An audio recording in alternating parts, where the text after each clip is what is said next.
রাধে রাধে। তো সবাই কেমন আছো? আমার নাইট শিফট ছিল। তো সকালে বেরিয়েই দেখি বাইরেটা এত সুন্দর লাগছিল, এত ভালো লাগছিল দেখতে। পুরো মেঘলা মেঘলা ছিল আর ভীষণ সুন্দর হাওয়া হচ্ছিল।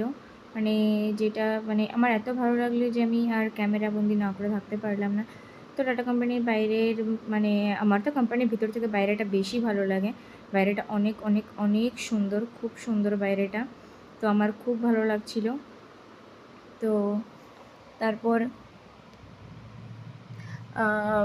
একটু ক্যামেরাবন্দি করে নিলাম। এই যে ক্যাবে বসেছিলাম, প্রচুর ক্যাব ওখানে থাকে দাঁড়িয়ে।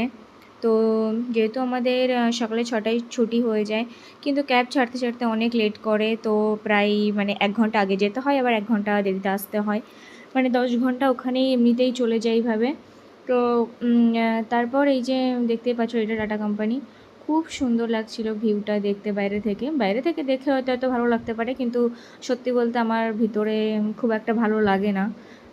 কারণ ভিতরে টোটালটাই পুরো মানে এত মেশিনের সাউন্ড। তো তারপর ওখানে পুরো টোটালটায় ফোন তৈরি হয়, যেহেতু আইফোন, যেটা সবাই 1 লাখ 2 লাখ টাকা করে কেনে, সেটা মানে ওখানে তৈরি হয় আর কি। তো আইফোন এমনিতেও খুব একটা আমার কখনো পছন্দ না, কিন্তু ওখানে গিয়ে কাজ করে আইফোন ধরে দেখে পড়ে মানে এখন আরও আইফোনটা অত আর ভালো লাগে না। তো কোম্পানিটা দেখতে খুব সুন্দর লাগছিলো বলে আমি সকাল সকাল ভিডিওটা ক্যাপচার করে নিয়েছি।